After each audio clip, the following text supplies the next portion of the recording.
आज हम John Milton के द्वारा लिखी गई उनकी पोएम ऑन हिज ब्लाइंडनेस को हिंदी में एक्सप्लेन करेंगे। उनकी ये पोएम उनकी मेंटल एगोनी को एक्सप्रेस करता है और ये एक सोनेट है। सोनेट 14 लाइंस की पोएम को कहते हैं। जब 44 की एज में यानी 44 की एज में जब उनकी आंखों की रोशनी चली जाती है तो वह बहुत ज़्यादा परेशान होते हैं और परेशान होने के बाद ही उन्होंने ये पोएम लिखी है जिसमें वो अपनी मानसिक पीड़ा को व्यक्त करते हुए कहते हैं कि उनके अंदर जो एक टैलेंट है वो मृत्यु तक यानी मौत तक बेकार पड़ा रहेगा और वो किस तरह से अपने टैलेंट को यूज़ करेंगे। फिर उनके मस्तिष्क में उनके माइंड में क्वेश्चन आता है कि क्या ईश्वर को गॉड को उस व्यक्ति से भी सेवा चाहिए जिसकी आंखों की रोशनी चली गई है। लेकिन जल्दी ही उनका जो कंसाइंस है वो उन्हें रिप्लाई करता है कि नहीं, ईश्वर को किसी भी इंसान की किसी भी मनुष्य की सेवा की ज़रूरत नहीं है, बल्कि वो लोग भी उसकी अच्छी तरह से सेवा करते हैं जो खड़े हैं और उनके ऑर्डर्स का इंतज़ार कर रहे हैं, और वो लोग भी उसकी अच्छी तरह से सेवा करते हैं जो ईश्वर के द्वारा दिए गए कष्टों को प्रसन्नतापूर्वक सहते हैं और उसके द्वारा दिए गए रिस्पॉन्सिबिलिटीज़ को, जिम्मेदारियों को अच्छी तरह से निभाते हैं, वो भी ईश्वर की सेवा करते हैं। When I consider how my light is spent, ere half my days in this dark world and wide, यहाँ पे पोएट जॉन मिल्टन कहते हैं कि व्हेन आई कंसिडर मीन्स होता है विचार करना या गौर करना।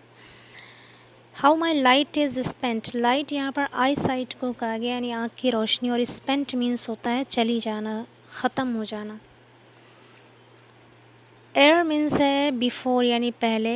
हाफ माई डेज़, यहाँ पे पोएट माई डेज़ का मतलब यहाँ पर उनकी एज है यानी हमारी आधी उम्र से पहले। डार्क मीन्स है अंधकार में, और वाइड मीन्स होता है चौड़ा और विशाल। तो पोएट जॉन मिल्टन कह रहे हैं कि व्हेन आई कंसीडर, जब मैं सोचता हूँ, how my light is spent, कि किस तरह से मेरी आँखों की रोशनी चली गई, एर हाफ माई डेज़, मेरी आधी उम्र से पहले। हाफ माई डेज़, आधी उम्र से पहले। In this dark world and wide, और ये जो संसार है ये मेरे लिए और ज़्यादा अंधकार में और विशाल हो गया, यानी मेरे लिए और ज़्यादा बड़ा, दुखों से भरा और अंधकार से भर गया है। And that one talent which is death to hide. One talent, talent means होता है प्रतिभा, कुछ करने की क्वालिटी। तो यहाँ पे पोएट जिस प्रतिभा, जिस क्वालिटी की बात कर रहे हैं वो है उनकी कविता लिखने की क्वालिटी है, यानी पोएम लिखने का टैलेंट है। तो कह रहे हैं एंड दैट वन टैलेंट, और वो जो मेरे अंदर एक टैलेंट है, प्रतिभा है लिखने का, which is death to hide, और जिसका छिपा रह जाना, हाइड मीन्स छिपना, विच इज़ डेथ, मृत्यु है, यानी जिसका छिपा रहना ही हमारे लिए मृत्यु है। Lodged with me useless, useless means है यहाँ पर बेकार, और लॉज्ड मीन्स है यहाँ पर पड़ा रहना, जो मेरे अंदर पड़ी रहेगी, लॉज्ड पड़ी रहेगी, यूज़लेस बेकार, डेथ तक, मृत्यु तक यूज़लेस पड़ी रहेगी। दो माई सोल मोर बेंट, दो मीन्स हालांकि, माई सोल मेरी आत्मा, मोर बेंट बहुत ज़्यादा इच्छुक है, तुली हुई है, क्या करने के लिए, to serve therewith my maker. Maker यहाँ पे गॉड को कहा गया है, क्रिएटर को कहा गया है कि to serve therewith my maker, हालांकि मेरी आत्मा माई मेकर यानी अपने ईश्वर के लिए, अपने खुदा के लिए सेवा करने की बहुत ज़्यादा इच्छुक है, यानी वो कविता लिखकर अपने ईश्वर की सेवा करना चाहता है। प्रेजेंट माई ट्रू अकाउंट, कह रहे हैं कि प्रेजेंट माई ट्रू अकाउंट, और मैं अपना सही हिसाब किताब, अकाउंट मीन्स हिसाब किताब या लेखा जोखा, मैं अपना लेखा जोखा प्रस्तुत करना चाहता हूँ। लेस्ट ही रिटर्निंग चाइल्ड, लेस्ट मीन्स होता है कहीं ऐसा ना हो, ही यहाँ पर ईश्वर को, गॉड को कहा गया है। कह रहे कहीं ऐसा ना हो कि वो यानी ईश्वर, गॉड, रिटर्निंग बदले में, चाइल्ड मीन्स है यहाँ पर फटकार लगाना या डांटना। तो कह रहे कि मैं अपने उस टैलेंट से, इस स्टैंज़ा में जॉन मिल्टन सोचते हैं कि आखिर उनके आधी उम्र से पहले ही उनकी आंखों की रोशनी किस तरह से चली गई है, और जब उनकी आंखों की रोशनी चली जाती है तो ये संसार, ये दुनिया उनके लिए और ज़्यादा कष्टों से भरा और अंधकारपूर्ण हो जाता है। और फिर वो सोचते हैं कि उनके अंदर जो एक टैलेंट है कविता लिखने की या लिखने की इस संसार के लिए, जो टैलेंट है वो उनके अंदर एक पड़ा रहेगा मृत्यु तक, उनकी मौत तक ऐसे ही पड़ा रहेगा, और ये टैलेंट छिपा रहना ही उनके लिए मौत है। वो कहते हैं कि ये जो टैलेंट है कविता लिखने की, ये मेरे अंदर मेरी मौत तक बेकार पड़ी रहेगी।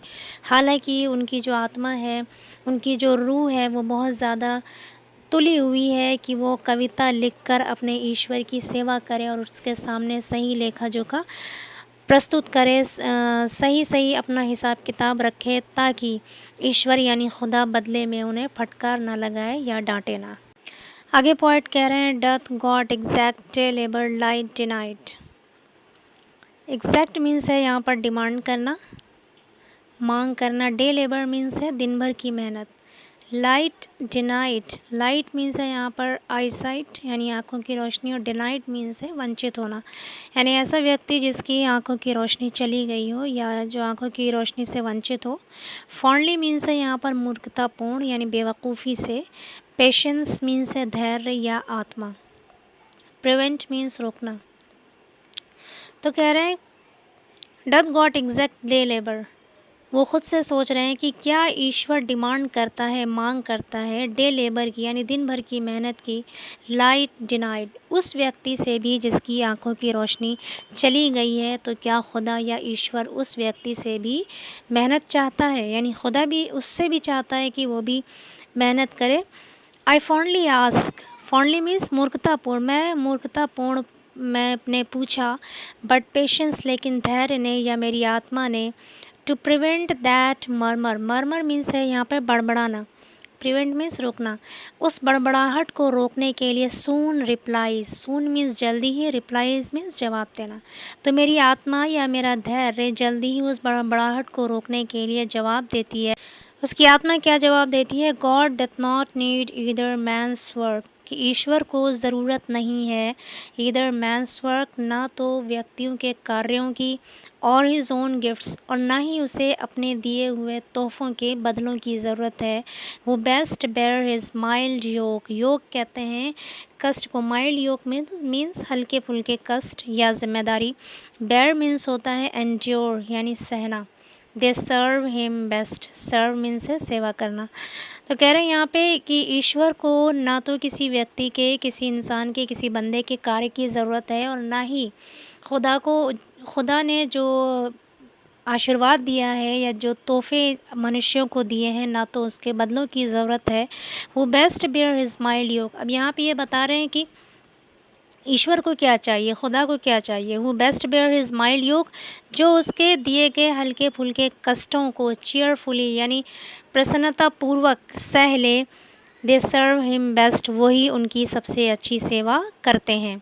यानी इस स्टेंजा में जॉन मिल्टन अपनी मेंटल एगोनी को एक्सप्रेस करते हुए कहते हैं कि जब वो बहुत परेशान हो गया, फिर उन्होंने सोचा कि क्या गॉड को भी ऐसे व्यक्तियों से भी काम लेने की ज़रूरत है जिनकी आंखों की रोशनी नहीं है, जिनकी आंखों की रोशनी जा चुकी है।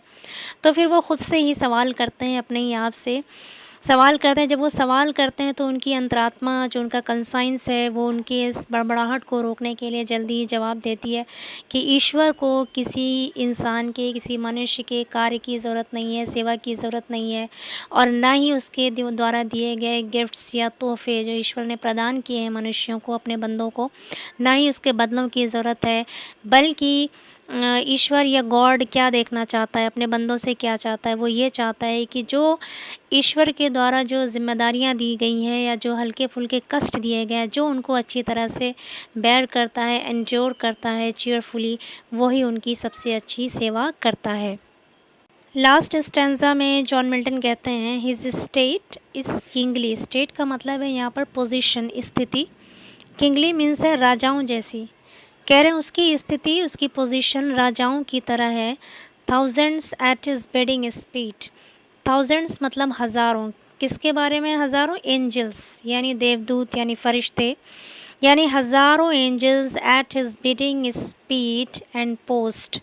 बिडिंग मीन्स है कमांड, ऑर्डर, यानी कि हज़ारों एंजल उसके कमांड पर, उसके आदेश पर, बिडिंग स्पीड एंड पोस्ट, आते जाते रहते हैं तेज़ी के साथ ओवर लैंड एंड ओशियन, ज़मीन पर भी और समुद्र पर भी, विदाउट रेस्ट, बिना आराम किए हुए। दे ऑल्सो सर्व, वो लोग भी सेवा करते हैं, हु ओनली स्टैंड, जो खड़े हैं, एंड वेट, और उसकी आज्ञा का, उसकी कमांड का इंतज़ार कर रहे हैं। यानी इस स्टेंजा में पोएट जॉन मिल्टन ने ईश्वर पर बहुत ज़्यादा भरोसा दिखाया है, विश्वास दिखाया है, और यहाँ पर ईश्वर की प्रशंसा करते हुए कहते हैं, उसकी तारीफ़ करते हुए लिखते हैं कि उसकी पोजीशन जो है वो राजाओं जैसी है, और हज़ारों फरिश्ते, हज़ारों एंजल्स उसके हुक्मों पर, समुद्र में भी और ज़मीन पर भी उसके हुक्मों पर तेज़ी से आते जाते रहते हैं बिना आराम किए हुए। और वो लोग भी ईश्वर की बहुत अच्छी सेवा करते हैं, वो लोग भी ईश्वर के मुताबिक चलते हैं, जो खड़े हैं और उसके आदेश का इंतज़ार कर रहे हैं, वो लोग भी ईश्वर की सेवा करते हैं। अब इस पोएम का सेंट्रल आइडिया देख लेते हैं। On his blindness is personal sonnet, यानी ऑन हिज ब्लाइंडनेस, अपने अंधेपन पर, इसका मतलब है इज़ पर्सनल सोनेट, ये एक व्यक्तिगत सोनेट है, रिटन बाय जॉन मिल्टन के द्वारा लिखा गया है। This poem shows the poets deep sorrow, और ये जो कविता है ये कवि के गहरे दुख को दिखाता है, due to his premature blindness, उसके प्री मैच्योर अंधेपन के कारण। दिस पोएम शोज़, ये कविता दिखाता है, फर्म फेथ इन ऑलमाइटी, यानी सर्वशक्तिमान ईश्वर पर दृढ़ विश्वास को, यानी मजबूत यकीन को दर्शाता है, and is complete acceptance to God's will, और उसका पूरा समर्पण ईश्वर के इच्छा के प्रति, यानी खुदा का जो इरादा है, खुदा की जो मर्ज़ी है, उसकी मर्ज़ी पर अपने आप को पूरी तरह से सरेंडर कर देना, समर्पित कर देना, उसको दर्शाता है। ही सेज, वो कहते हैं, that poetic talent would remain useless due to blindness and he not be able to serve God well.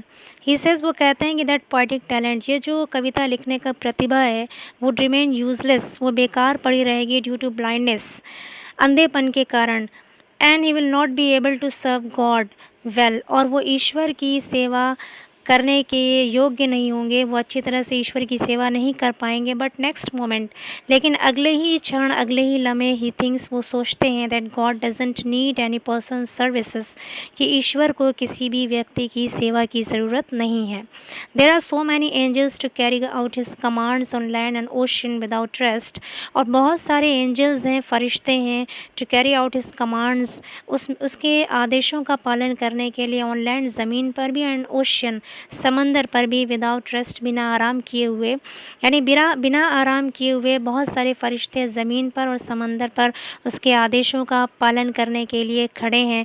And the people who endure the misfortunes of life, और वो लोग जो एंड्योर करते हैं, सहते हैं, द मिसफॉर्च्यून्स ऑफ लाइफ, जीवन के कष्टों को सहते हैं, and take them as the will of God, और उसे ईश्वर की इच्छा समझते हैं, ईश्वर की मर्ज़ी समझते हैं। They also serve him best, वो लोग भी ईश्वर की अच्छी सेवा करते हैं।